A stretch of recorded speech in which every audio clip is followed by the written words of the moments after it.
এই তাওয়াক্কুল যারা করে, আল্লাহর উপর ভরসা রাখে, আল্লাহ তাদেরকে বড্ড পছন্দ করেন। এখন তাওয়াক্কুলটা কি? তাওয়াক্কুল নিয়ে আমাদের সমাজে অনেক মিস আন্ডারস্ট্যান্ডিং আছে।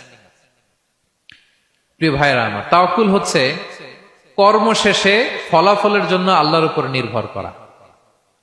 মনোযোগ দিয়ে শুনুন, আই রিপিট, আমি আবারও বলছি, কর্ম শেষে, আগে কি কর্ম, কর্ম শেষে ফলাফলের জন্য কার উপর নির্ভর করা।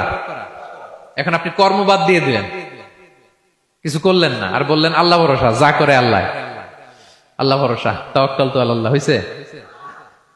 এটা আপনার মন গড়া কথা হয়েছে, এটা তাওয়াক্কুল হয়নি। ইসলামী তাওয়াক্কুল হচ্ছে আপনি আপনার সাধ্যের সবটুকু করবেন, করার পরে ফলাফল কি আসবে, ফলাফল কি আমার হাতে, কার হাতে?